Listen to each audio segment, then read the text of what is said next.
Get her out of my sight. I don't care who she is.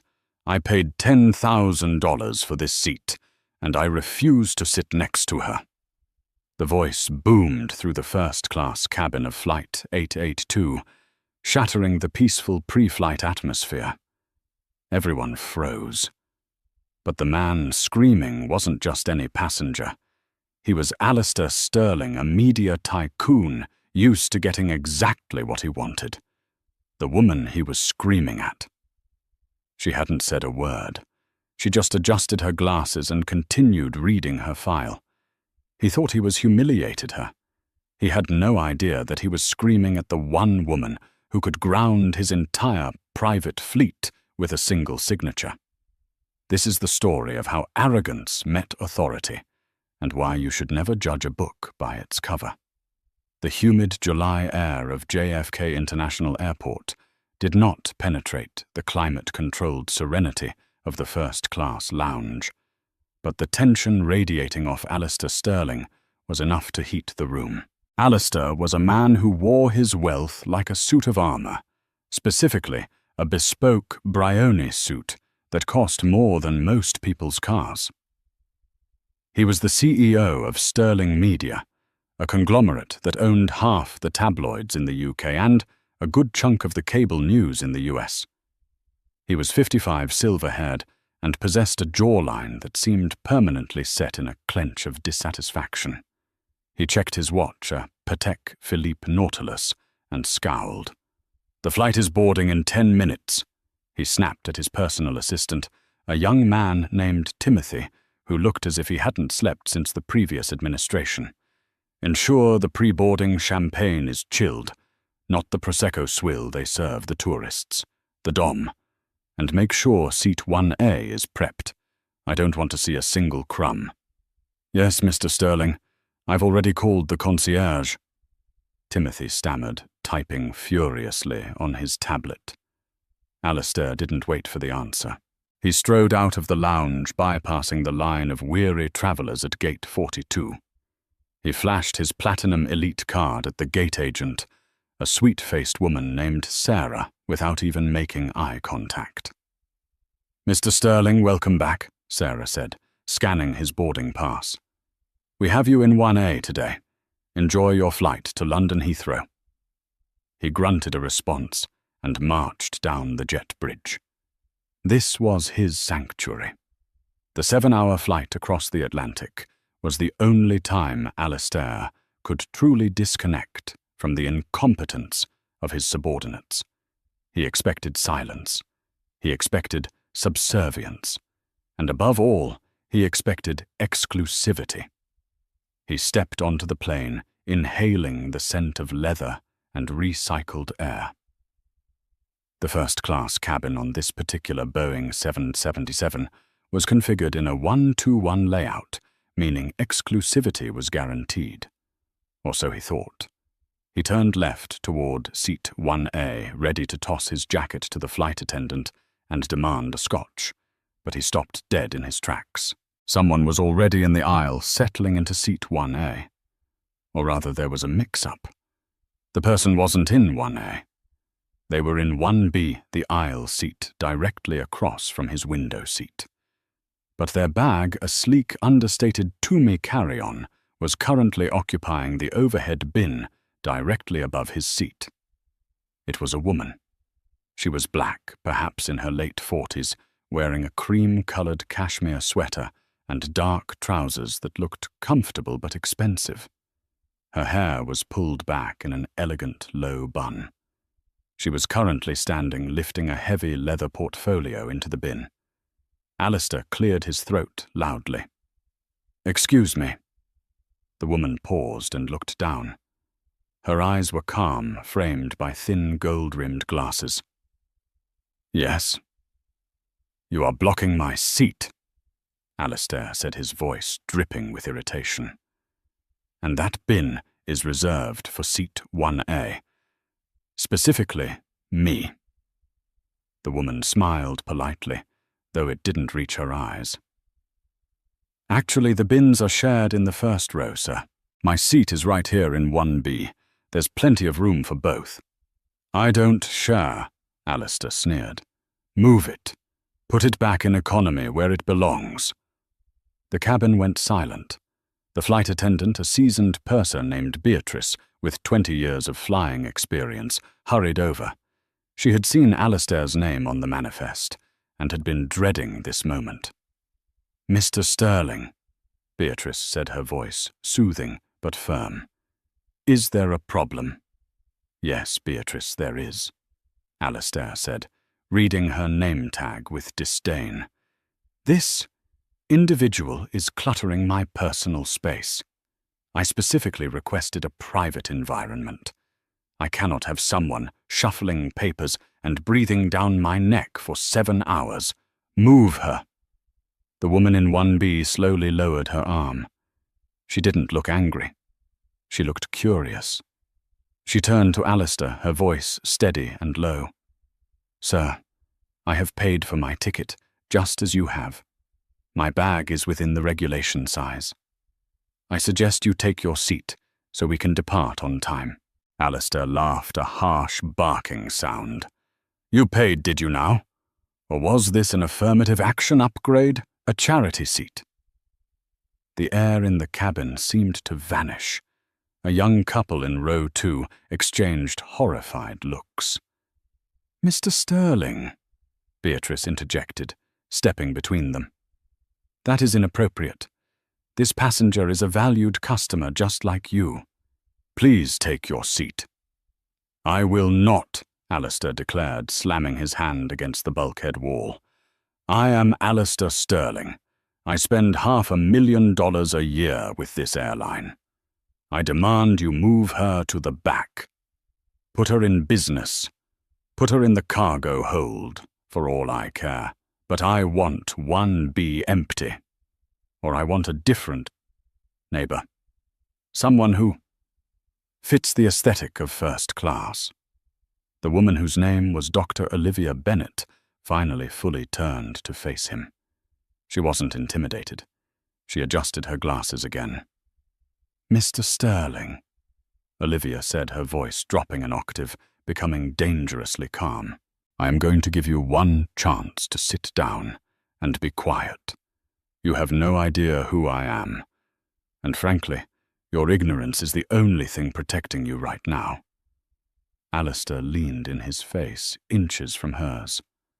I know exactly what you are. You're a nuisance. Now get up. Beatrice the purser was shaking.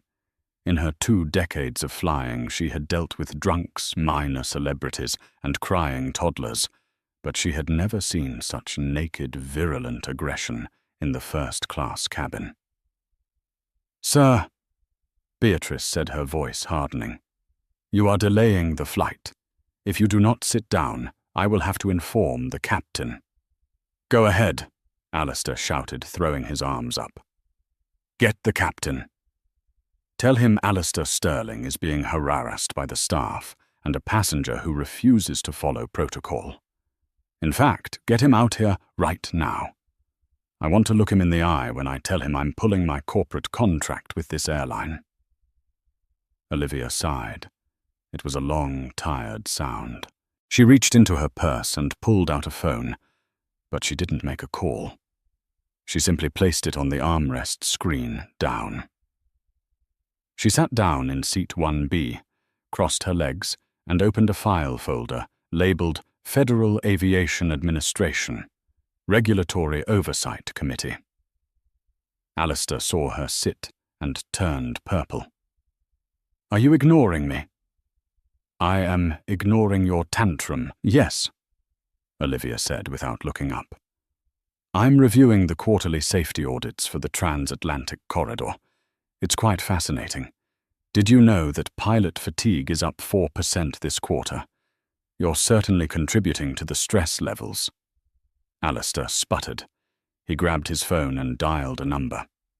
I'm calling the CEO. I know Richard. We played golf at Augusta last month. You're finished. Both of you. At that moment, the cockpit door opened. Captain James Miller stepped out. He was a tall man, with broad shoulders and a no-nonsense demeanor.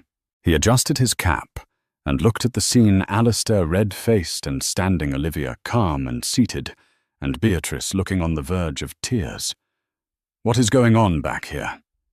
Captain Miller asked, his voice projecting authority. "Captain," Alistair pointed a finger at Olivia. "This woman is refusing to move. She's aggressive, she's rude, and frankly she's a security risk. I don't feel safe flying with her. I want her off the plane." Captain Miller looked at Olivia. She looked back at him, a faint smile playing on her lips. She didn't say a word. She just tapped her index finger on the folder in her lap. Captain Miller blinked. He squinted at the woman. Then his eyes went wide. The color drained from his face. "Ma'am?" Captain Miller said, his voice suddenly very gentle. Is everything all right?" "I'm fine, Captain," Olivia said smoothly. "Mr. Sterling here seems to be having a medical episode, or perhaps a behavioral one. He seems to believe he owns the aircraft." "I demanded she be moved," Alistair interrupted, oblivious to the change in the captain's demeanor. "Captain, if you don't remove her, I will personally ensure you are flying cargo planes to Alaska by next week. Do you know who I am?" "Captain." Miller looked at Alistair with a mixture of pity and annoyance. "I know who you are, Mr. Sterling, but I don't think you know who she is." "I don't care who she is," Alistair screamed. "She's a nobody, a diversity hire, That's enough," Captain Miller barked. The command was so sharp it silenced the cabin. "Mr. Sterling, you have violated federal aviation regulations regarding the interference with a flight crew. You are disrupting the safety and order of this flight." "I'm the victim here," Alistair insisted.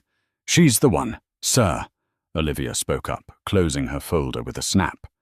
"You mentioned you know Richard, the CEO of this airline." "I do," Alistair sneered, "and he's going to hear about this." "Good," Olivia said.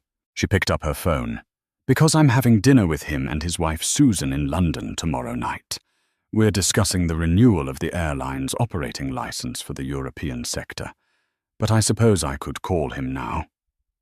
Alistair froze. "What? You see—" Olivia continued, standing up slowly. She smoothed her sweater. "My name is Dr. Olivia Bennett. I am the chairwoman of the International Aviation Oversight Board. I don't just regulate this airline, Mr. Sterling. I regulate the skies you fly in. I sign off on the safety protocols, the route allocations, and the executive board appointments. And currently, I am evaluating whether this airline has sufficient protocols to handle disruptive passengers who threaten the safety of the crew." The silence that followed was heavy, thick, and suffocating. Alistair stared at her. His mouth opened, but no sound came out. The arrogance that had fueled him seconds ago was rapidly being replaced by a cold, creeping dread. He looked at the captain. Captain Miller nodded solemnly. "She's the boss's boss, Mr. Sterling. Actually, she's everyone's boss." I didn't know," Alistair stammered, his voice shrinking. "Ignorance is not a defense, Mr. Sterling," Olivia said coldly. "It is merely an embarrassment. You wanted me moved. You wanted me off the plane." She looked at the captain. "Captain Miller," Olivia said. "I believe this passenger constitutes a security threat. He has been verbally abusive to the crew, he has made threats against your employment, and he has disrupted the pre-flight safety checks. Under FAA Regulation 91.11, no person may assault, threaten, intimidate, or interfere with a crew member. Do you agree?" Captain Miller didn't hesitate. "I do, Dr. Bennett." "Then I believe," Olivia said, her eyes locking onto Alistair's terrified face, "that it is time for Mr. Sterling to leave." Alistair's face went pale. "You can't do this. I have meetings in London, essential meetings, and I have a dinner to get to, Olivia said, sitting back down and opening her folder. And I prefer not to be late. Captain Miller turned to Alistair. Sir, grab your bags. You are being deplaned. No. Alistair grabbed the armrest. I refuse. I'm not going anywhere. Then we will call the Port Authority police, Beatrice said, her voice laced with a newfound confidence. She reached for the interphone. Don't you dare, Alistair hissed. But the look in Olivia's eyes stopped him. It wasn't anger. It was total, absolute indifference. To her, he wasn't a titan of industry. He was a glitch in the system, and glitches were removed. The sound of heavy boots echoed from the jet bridge. 2 Port Authority officers appeared at the door. There a problem, Captain? The lead officer asked. Yes, Captain Miller said, pointing at Alistair. We have a disruptive passenger refusing to deplane.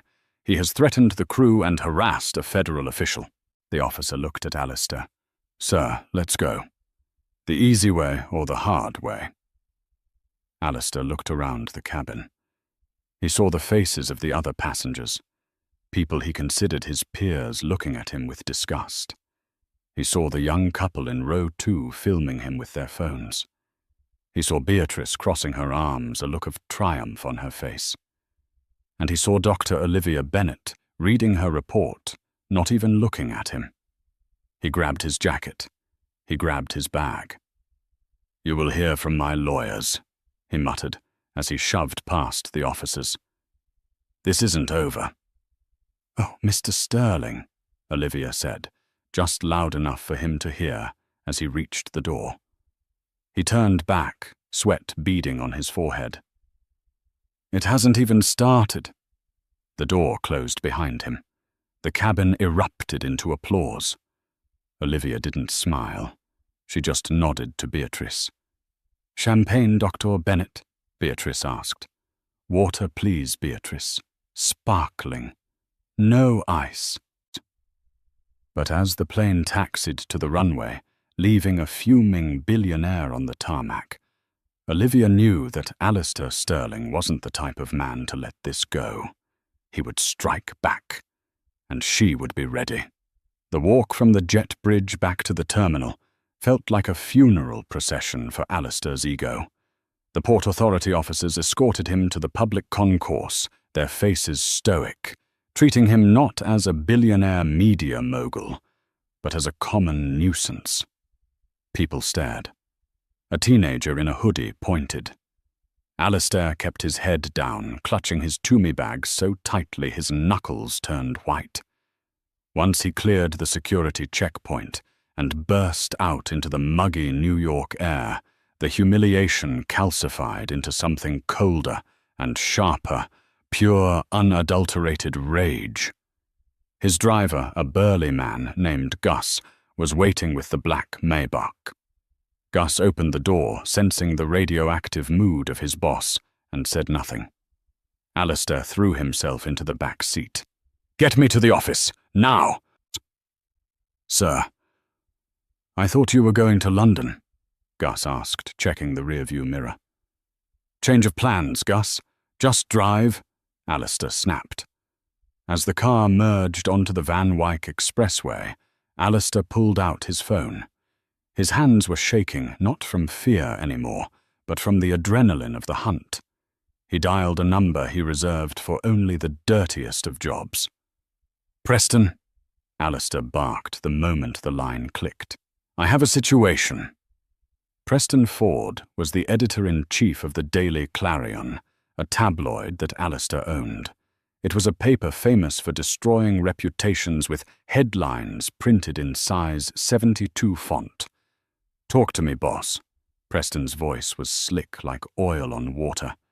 I was just kicked off Flight AA2 to London. A woman, a bureaucrat named Olivia Bennett, orchestrated it. She claims she's the chairwoman of the Aviation Board.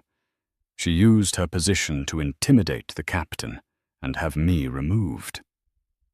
Bennett, Preston mused. Dr. Olivia Bennett. That's a heavy hitter, Alistair. She's squeaky clean. Harvard MIT former pilot. She's the Iron Lady of the skies. Nobody is squeaky clean, Alistair screamed, spittle hitting the leather upholstery. I want her buried, Preston. I want a dig team on her past immediately. Ex-husband's unpaid parking tickets, angry interns, find me something. We can do that, but it takes time. What's the angle for tomorrow's paper? Alistair looked out the window at the grime of queens passing by. He narrowed his eyes. We don't wait for the truth. We make it. I want the headline to read, Aviation boss abuses power, kicks elderly passenger off flight for sitting in her shadow. Elderly. Preston hesitated.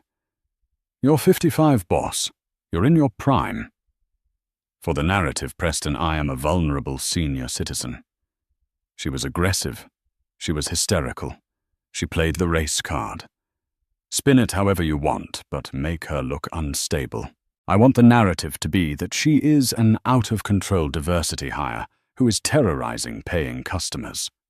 Got it, Preston said, the sound of a keyboard clacking in the background.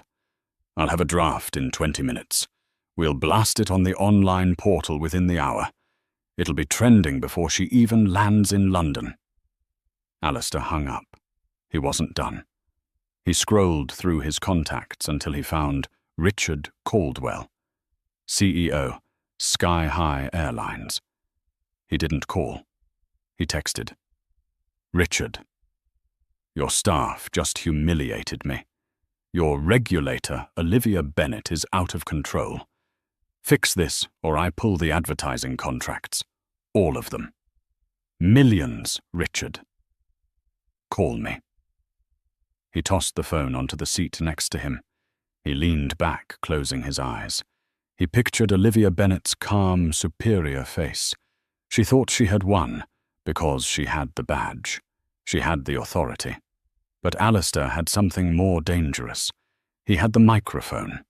And by the time Flight 882 touched down at Heathrow Doctor, Olivia Bennett wouldn't be stepping off a plane as a respected chairwoman. She would be stepping into a meat grinder. 7 hours later, Flight 882 began its descent into London. Inside the first-class cabin, the atmosphere had been tranquil. Olivia had worked through the flight, declining the caviar, and the wine sustaining herself on sparkling water and the dense text of aviation statutes. She felt a quiet satisfaction. She had stood her ground, not just for herself, but for the principle of the matter. Men like Alistair Sterling believed the world was a vending machine that only accepted their currency. Occasionally it was necessary to remind them that the machine could also tip over and crush them. Beatrice the purser stopped by seat 1B as the fasten seatbelt sign dinged on. Dr. Bennett, Beatrice whispered, leaning in. I just wanted to thank you again. In 20 years, nobody has ever stood up for us like that. The crew, we really appreciate it. Olivia offered a warm, genuine smile, a stark contrast to the steel mask she had worn earlier. You did the hard work, Beatrice. You kept the cabin safe. I just quoted the rule book. Captain Miller radioed ahead, Beatrice added, her voice dropping lower. He arranged for a VIP escort for you at the gate, just to speed you through customs. That wasn't necessary, but it is appreciated. Thank you. The plane landed smoothly, taxiing through the grey English drizzle. Olivia packed her files, checked her phone, and frowned. She had 0 signal. Strange. Usually her global roaming kicked in immediately. She restarted the device as the plane pulled up to the gate. When the signal finally connected, her phone nearly vibrated out of her hand. 47. Missed calls, 112. Text messages, 3,000 plus notifications on X, formerly Twitter. She stared at the screen, her brow furrowing. The first text was from her deputy director in Washington, D.C. Olivia, don't talk to anyone. Legal is convening an emergency meeting. What happened on that plane? The second text was from her daughter. Mum, why are you trending? Who is Alistair Sterling? Olivia felt a cold knot form in her stomach. She opened her browser. The headline on the front page of the Global News Network, a Sterling subsidiary, screamed at her. Sky Rage, top aviation official, accused of assaulting passenger and abusing federal power. Below it was a grainy photo. It was from the plane, but the angle was manipulated. It showed Olivia standing over Alistair, her finger pointing her face, looking severe. Alistair was seated, looking small and defensive. The caption read, Olivia Bennett berates media mogul Alistair Sterling, moments before ordering his removal. Oh, you petty little man, she whispered. Dr. Bennett. She looked up. A British Airways ground agent was standing at the aircraft door, looking anxious. The VIP car is waiting at the bottom of the stairs. We thought it best to bypass the main terminal. Why? Olivia asked, standing up and hoisting her bag. Because, Ma'am, the press is here.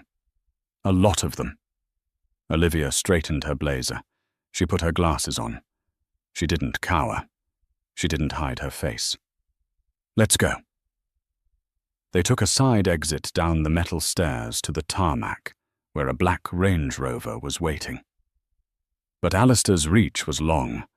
As she stepped into the cool London air, a swarm of photographers who had gained access to the perimeter fence began shouting. Dr. Bennett? Did you strike Mr. Sterling? Is it true you used racial slurs against him? Are you resigning? Flashbulbs popped like lightning in the grey afternoon. Olivia ignored them, sliding into the back of the car. The door slammed shut, silencing the chaos. Inside the car sat a man she knew well. Richard Caldwell, the CEO of Sky High Airlines. He looked like he had aged 10 years in the last 7 hours. He was holding a tablet, watching a video of a news anchor, destroying Olivia's career. Richard, Olivia said calmly. It's good to see you, though I assume we're skipping the pleasantries. Richard didn't look at her. He stared out the window at the rain. He's pulling the ads, Olivia. He's threatening to sue the airline for $10 million for breach of contract and emotional distress. He's got half the board of directors calling for my head because I let my captain kick off a platinum partner. Your captain followed federal safety regulations, Olivia said, her voice hard. Alistair was a threat. Alistair is a monster, Richard snapped, finally turning to her. We both know that. But he's a monster who buys ink by the barrel. Do you see this? He shoved the tablet at her. He has witnesses. He paid off a couple in row 2. They gave statements, saying you were hostile and erratic. Olivia looked at the screen. It was a lie, a complete fabrication. But it was moving fast. The comments section was a cesspool of hate. So what are you telling me, Richard? Olivia asked quietly. Are you rescinding the dinner invitation? Richard sighed, rubbing his temples. The board wants me to issue a public apology to Alistair. They want me to state that the airline regrets the incident and that the crew overreacted under your pressure. If you do that, Olivia said, her voice dropping to a whisper, you are undermining every flight crew in the industry. You are telling your pilots that money outranks safety. You are telling your flight attendants that they have to tolerate abuse if the passenger is rich enough. If you issue that apology, Richard, you aren't just betraying me. You're betraying your own people. Richard looked at her, his eyes pleading. I have shareholders, Olivia. Stock dropped 4% since the news broke this morning. I have to stop the bleeding. Then let it bleed, Olivia said. Because if you side with him, I won't just be the regulator you have dinner with. I will be the regulator who audits every single maintenance log you have filed since 1995. I will ground your fleet for a missing screw. The car was silent. The only sound was the hum of the engine and the rain on the roof. He's going to destroy you, Olivia, Richard warned softly. He has the tapes, the papers, the internet. You're one woman against a media empire. Olivia looked out the window at the grey London skyline. She thought of the fear in Beatrice's eyes. She thought of the arrogance in Alistair's voice. I'm not just one woman, Richard, she said, pulling her phone out again. I'm the woman who knows where the bodies are buried. Alistair thinks this is a PR battle. He thinks it's about headlines. She dialed a number. Who are you calling? Richard asked. The one person Alistair Sterling is actually afraid of, Olivia said. His ex-wife.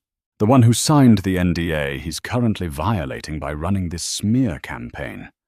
She put the phone to her ear. Hello, Catherine, it's Olivia. Yes, I'm in London. No, I'm fine, but I think it's time we finally had that conversation about the Cayman accounts. Yes, the ones he hid from the divorce lawyers. Meet me at the Dorchester in an hour. She hung up and looked at Richard. A small, cold smile touched her lips. Drive me to the hotel, Richard. The war has just begun. The Dorchester Hotel on Park Lane stood like a fortress of old-world money against the grey London drizzle. Inside, the air smelled of lilies and expensive perfume. Dr. Olivia Bennett walked through the lobby, her heels clicking on the marble with a rhythm that sounded like a countdown. She wasn't wearing her flight attire anymore. She had changed into a sharp navy blue power suit that made her look less like a bureaucrat and more like a prosecutor. She found Catherine Sterling sitting in a secluded corner of the promenade, the hotel's tea room. Catherine was a woman who had once been a beauty queen, but 20 years of marriage to Alistair had etched deep lines of anxiety around her eyes. She wore oversized sunglasses indoors and clutched a glass of sherry with a trembling hand. Olivia, Catherine breathed as Dr. Bennett sat down. She didn't offer a hand. She just looked around nervously. He doesn't know I'm here. If he knew, he'd cut my alimony. He'd burn my house down. He won't be burning anything, Catherine, Olivia said softly, signaling the waiter to bring water. Because by tomorrow morning, Alistair won't have the matches, let alone the fuel. Catherine lowered her sunglasses. Her eyes were rimmed with red. You saw the news, he's destroying you. My phone has been blowing up with alerts. He's calling you unstable. He's digging up your divorce from 1998. Let him dig, Olivia said, her voice terrifyingly calm. He's fighting a PR war. I'm fighting a legal one. But I need the ammunition, Catherine. You told me once years ago at the Aspen Gala that Alistair had a hobby he kept off the books. You said if you ever left him, you'd take the blue ledger. Catherine froze. She looked down at her Chanel bag. It's not just a hobby, Olivia. It's a logistics operation. Explain, Olivia commanded gently. Catherine leaned in her voice a whisper. Sterling Media ships tons of equipment all over the world. Cameras, satellite uplinks, stage gear. They have a permanent cargo exemption because they are press. They bypass standard customs screening in 30 countries. Alistair uses his private fleet Sterling wings to move the gear. I know the fleet. Olivia nodded. I signed their certificate of airworthiness. 2 Gulfstream G650s and a Bombardier cargo jet. Those jets aren't just moving cameras, Catherine said, reaching into her bag. She pulled out a heavy encrypted hard drive. For the last 5 years, Alistair has been moving high-value art and uncertified gold bullion out of conflict zones in Africa and South America. He hides it inside the hollowed-out casings of the broadcast servers. He calls it asset relocation. I call it smuggling. Olivia stared at the hard drive. The noise of the hotel, the clinking china, the murmur of conversation seemed to fade away. This wasn't just about a rude passenger anymore. This wasn't just about Alistair being a bully. This was a federal crime. It was a violation of international aviation treaties. And it was happening on planes she regulated. He falsifies the manifests, Olivia asked, her mind racing through the legal implications. Every single one, Catherine confirmed. He forges the weight ratios. He bribes the ground crews in Lagos and Bogota. But he keeps the real records. He's obsessive, Olivia. He writes down every ounce of gold, every stolen painting, because he doesn't trust his partners. It's all in here. Dates, flight numbers, payload weights, and the names of the politicians he pays off to look the other way. Olivia placed her hand over the hard drive. The plastic felt cold. Why give this to me now, Catherine? Olivia asked. You could have gone to the FBI years ago. Catherine looked up, tears finally spilling over. Because the FBI can be bought. Alistair has friends in the Justice Department. But you're the FAA. You're the ICAOB. You control the sky. And today he humiliated you. He made the mistake of attacking the one woman who can actually ground him. Catherine pushed the drive across the table. He thinks he's a god, Olivia.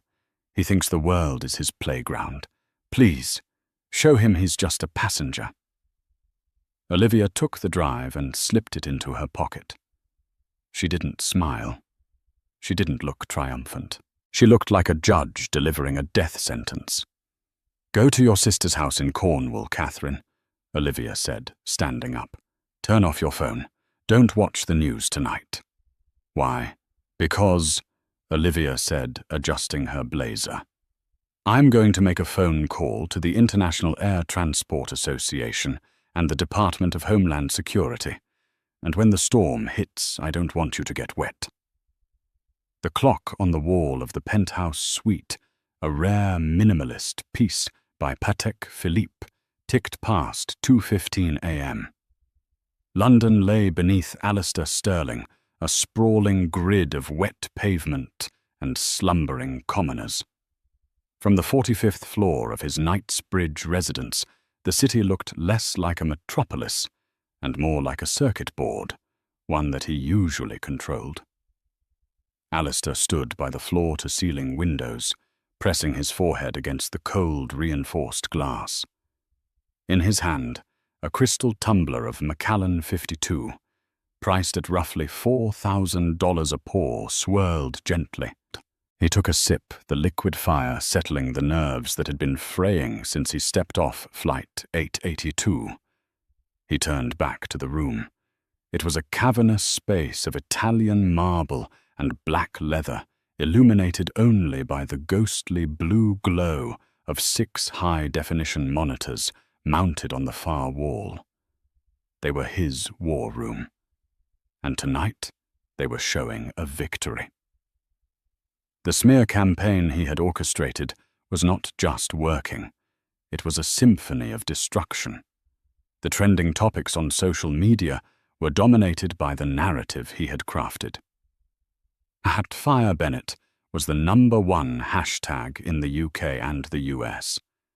His tabloid, The Daily Clarion, had just run an exclusive from an anonymous source claiming Dr. Bennett had a history of medically diagnosed hysteria and anti-corporate bias. It was a lie entirely fabricated by Preston's team, but in the court of public opinion, truth was merely a suggestion. Alistair smiled, a thin, cruel curving of his lips. He picked up his tablet to check his email. There it was. The draft apology from Richard Caldwell. Sky High Airlines deeply regrets the unfortunate incident involving Mr. Sterling. We acknowledge that crew protocols were misapplied due to external pressure from a federal regulator.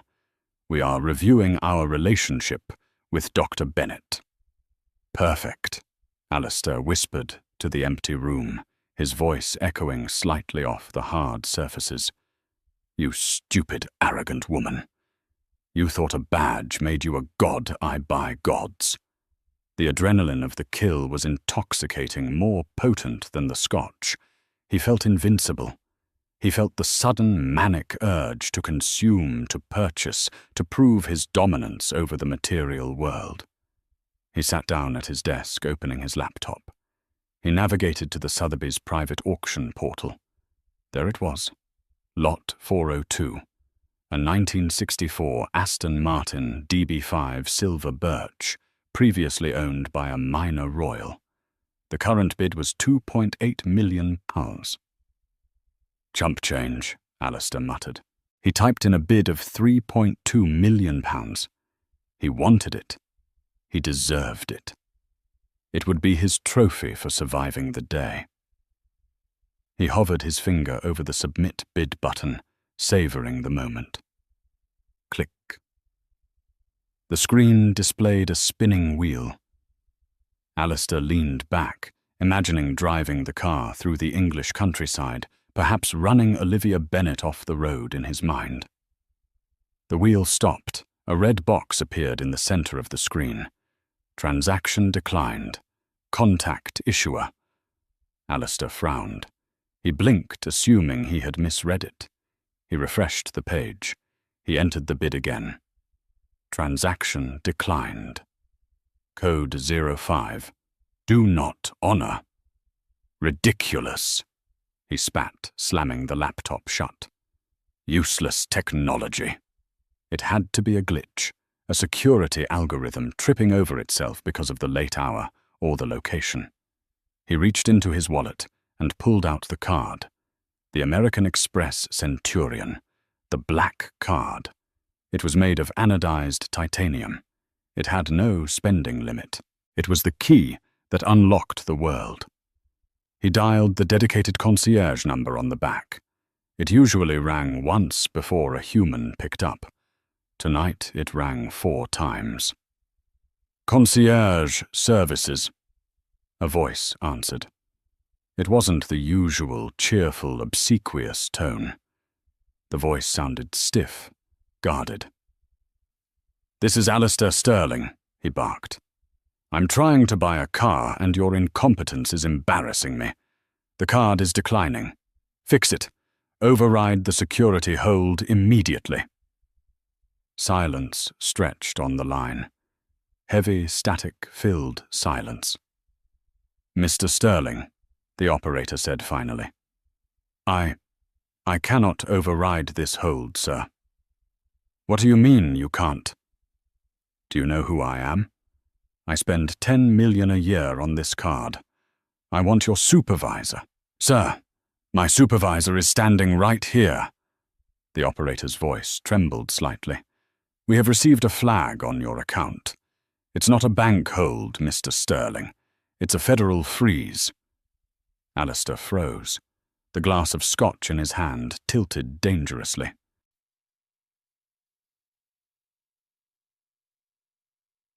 A freeze from who? The IRS. No, sir. The code is 44 Alpha. That comes from the Office of Foreign Assets Control in the United States cooperating with the UK Treasury. It's a sanctions and anti-money laundering block. It freezes everything. Credit, debit, liquid assets, holding companies.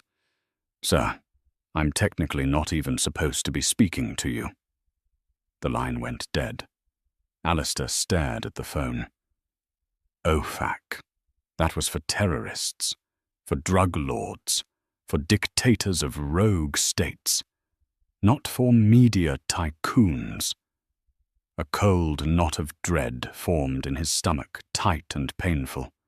He scrambled for his phone again, his fingers fumbling over the screen. He opened his banking app. Access denied. He opened his investment portfolio. User suspended. He dialed his CFO, Marcus. Straight to voicemail. He dialed his personal lawyer. Straight to voicemail. Panic, sharp and jagged, began to shred his composure. He dialed Preston Ford, his editor-in-chief in New York. "Pick up, pick up, pick up," Alistair hissed, pacing the room. "Boss?" Preston answered on the third ring. He sounded breathless.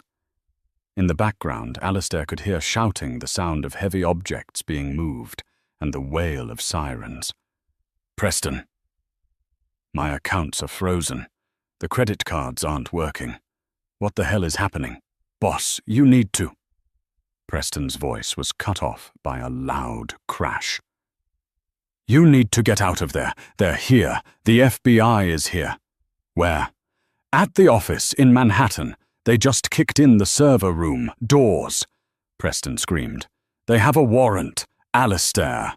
A federal warrant for the Sterling Wings logistics data. They're taking the physical drives. They're saying something about the Blue Ledger." The blood drained from Alistair's face so fast it left him dizzy. He dropped into his leather chair. The Blue Ledger. The world seemed to tilt on its axis. No one knew that name. No one. That was the internal code name for the encrypted partition on his private servers. The partition where he kept the real manifests. The records of the uncertified gold bullion from the Congo. The blood diamonds from Sierra Leone. The stolen Renaissance art from the private collections of toppled dictators. He had hidden the contraband inside the hollowed-out casings of his broadcast equipment, flying them around the world on his private jets under the guise of press freedom. It was the perfect crime.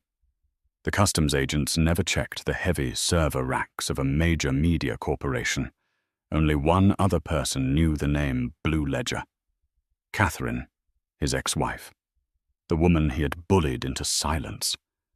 The woman he had discarded like a used napkin.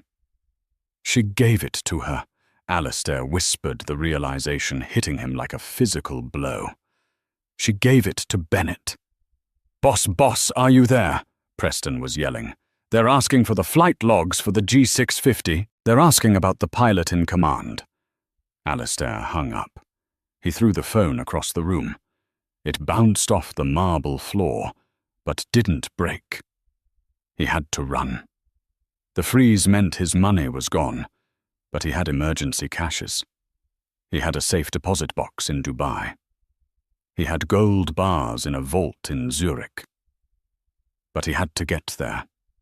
He grabbed a burner phone from his desk drawer, one he kept for his mistresses, and dialed the only number that could save him. "Richard." Alistair gasped when the line connected. "Richard, listen to me carefully." "Alistair." Richard Caldwell's voice was weary. "It's 2:30 in the morning. I don't care what time it is, I need a plane. I need my plane. The G650 is in the hangar at Heathrow. I need you to authorize an emergency takeoff slot. File a flight plan for Dubai. Tell them it's a medical evacuation. I don't care what you tell them. Just get at me in the air." There was a long silence on the other end. Alistair could hear Richard breathing. "I can't do that, Alistair. Don't you dare tell me you can't!" Alistair screamed, spittle flying from his mouth. "I made you Richard. I have the photos from the island. I will ruin you. Launch the damn jet." "I can't launch it, Alistair," Richard shouted back, his voice finally breaking through the subservience. "Because it's not just your plane anymore. The FAA and the EASA just issued a global grounding order for the entire Sterling Wings fleet. They revoked the certificates of airworthiness 5 minutes ago." Alistair gripped the edge of the desk. "Revoked on what grounds?"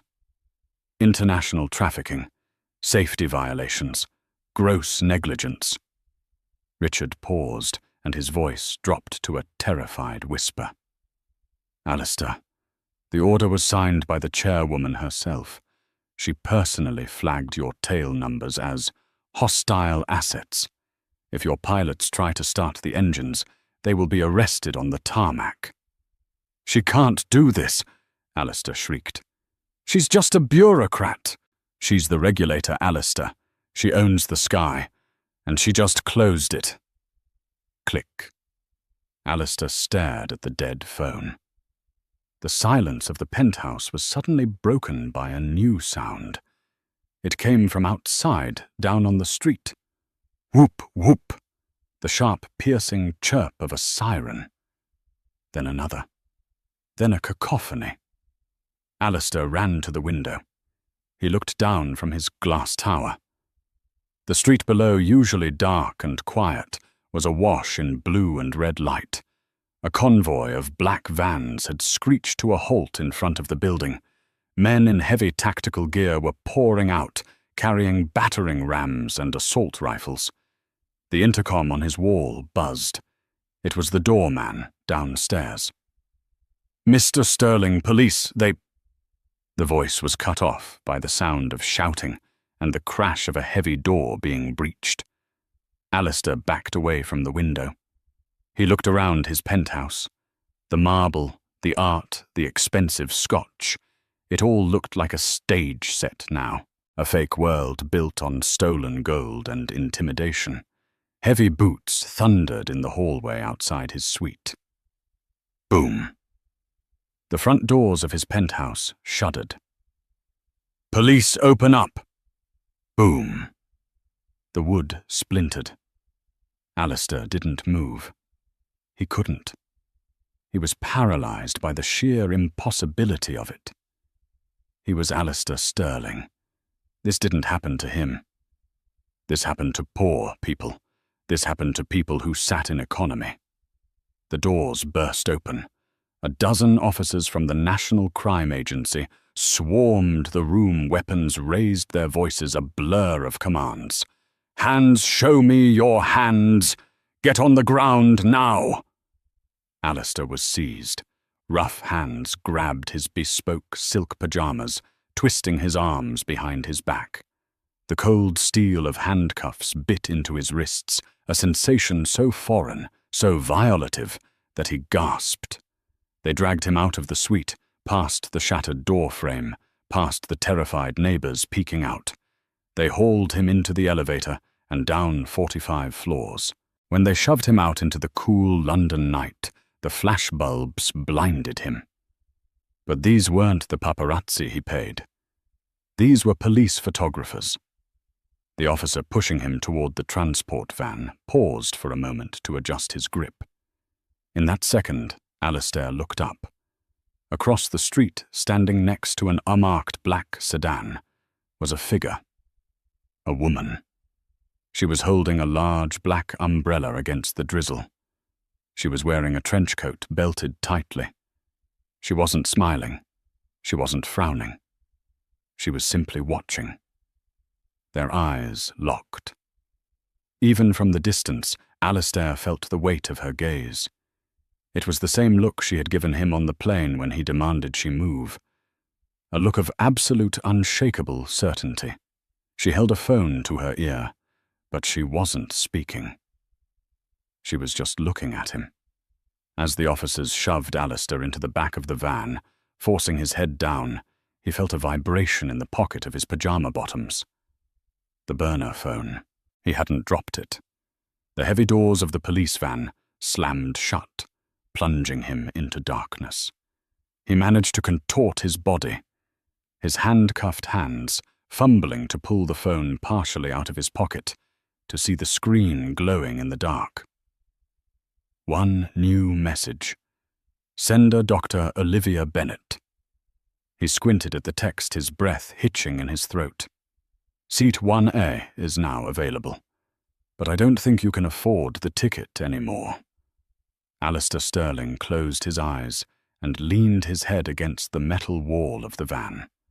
The siren wailed a long, mournful sound that signaled the end of the flight. The fall of Alistair Sterling wasn't just a news story. It was a cultural event.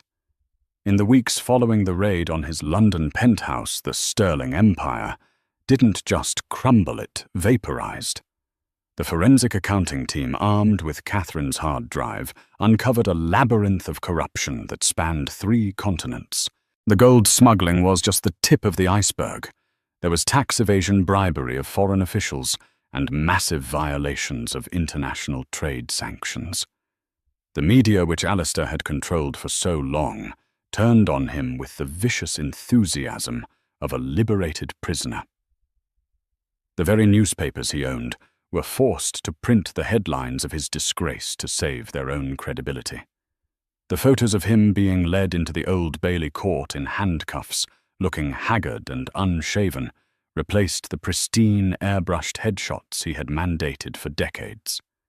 The trial was the spectacle of the year.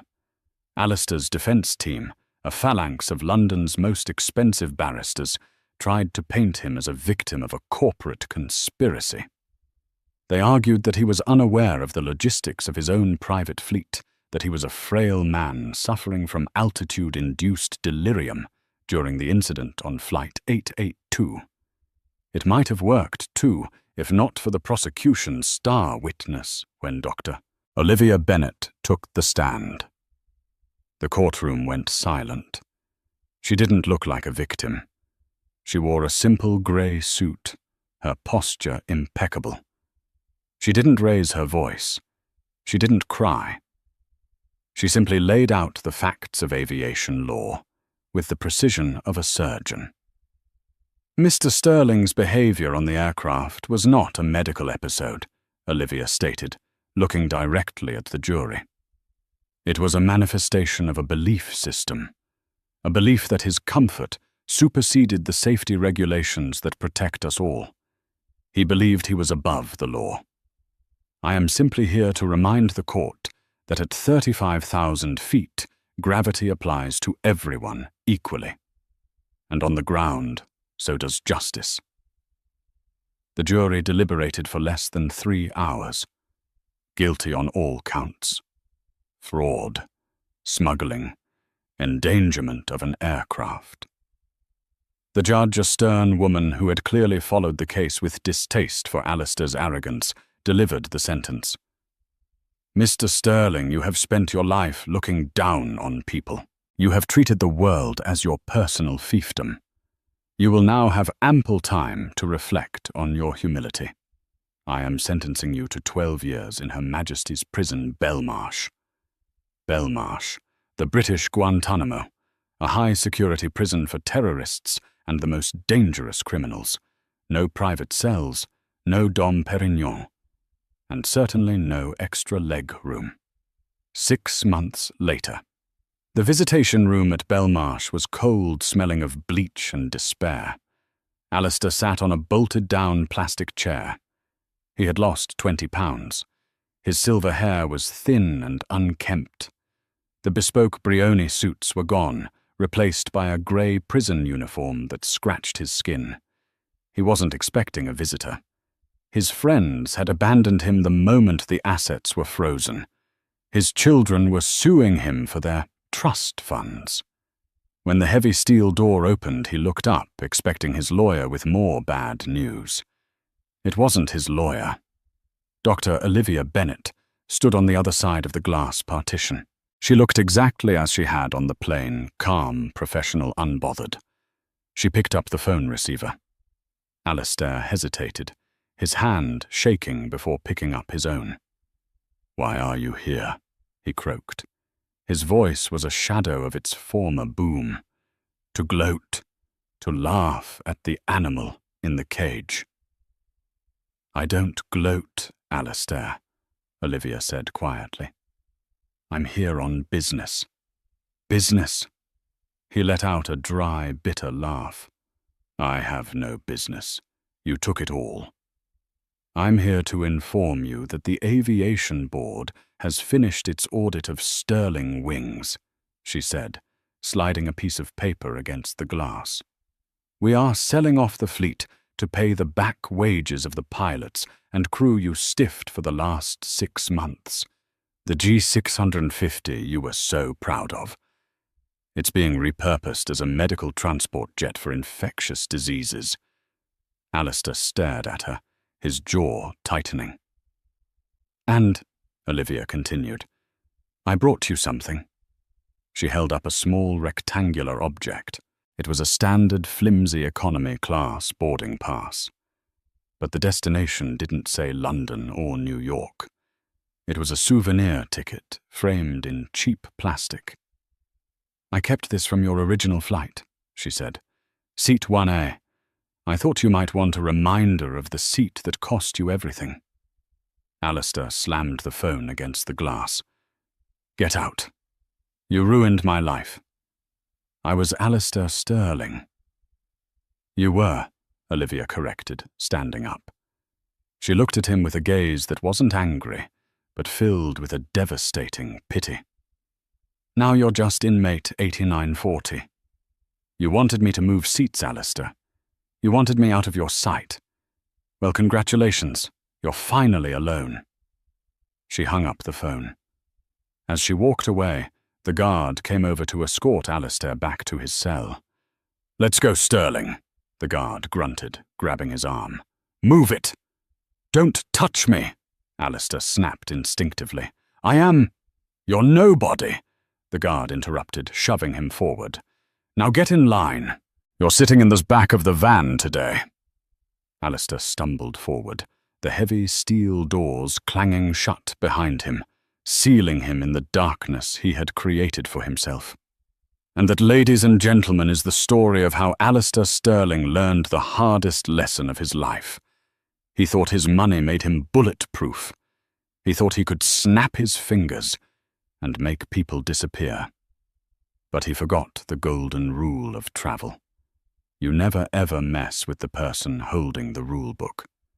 From a private jet lifestyle to a shared cell in Belmarsh, Alistair lost his fortune, his freedom and his dignity. All because he couldn't handle sitting next to a powerful black woman in first class. It's a brutal reminder that character is revealed not by how you treat your equals, but by how you treat people you think are beneath you. In this case, the person he thought was beneath him turned out to be the one flying the plane. I hope you enjoyed this story of high-altitude justice. If you felt a little bit of satisfaction seeing karma hit back that hard, please smash that like button. It really helps the video reach more people. And I want to hear from you. What is the worst behavior you have ever seen on an airplane? Have you ever had to deal with an Alistair in real life? Tell me your story in the comments below. I read every single one. Don't forget to subscribe and ring the bell so you never miss a story. We post new dramas every week. Until next time, stay humble and fly safe.